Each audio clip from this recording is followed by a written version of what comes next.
السلام عليكم ورحمة الله وبركاته. رئيس الرجاء المغربي يعلن أسباب طلبه المشاركة بكأس العالم للأندية بدلا من الأهلي. أكد عزيز بدراوي رئيس نادي الرجاء المغربي على حقية فريقه في المشاركة بالنسخة الجديدة من بطولة كأس العالم للأندية التي ستقام في المغرب بشهر فبراير المقبل.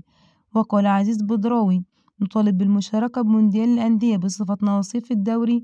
الوداد ليس ممثل المغرب لأنه موجود كبطل دوري أبطال أفريقيا، وبناء عليه من سيمثل البلد المستضيف، ونجاح مونديال الأندية مرهون بالحضور الجماهيري، لذلك مشاركتنا واجبة. إخواننا المصريون أو النادي الذي سيتواجد في المباراة الافتتاحية كم سيتواجد من مشجعيه في المباراة الافتتاحية لن يكون نفس الأمر لو شارك نادي مغربي في اللقاء الافتتاحي.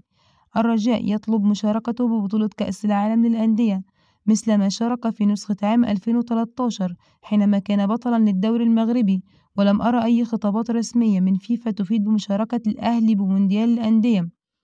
نطالب اتحاد الكرة المغربي بالسعي لوجود ناديين مغربيين في كأس العالم للأندية، ونتشبث بأحقية الرجاء في المشاركة بكأس العالم للأندية التي ستقام في المغرب بصفتنا فريق البلد المستضيف للبطولة، ولنا الأحقية في الترشيح قبل أي فريق حتى وإن كنا وصيف النسخة الأخيرة.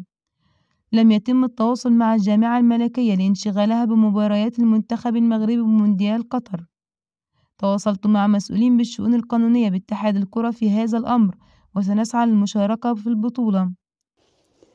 كما تحدث عن الإنجاز المغربي بمونديال قطر قائلا: سعيد جدا بما تحقق إنجاز المغرب، محفز لباقي المنتخبات العربية في النسخ القادمة.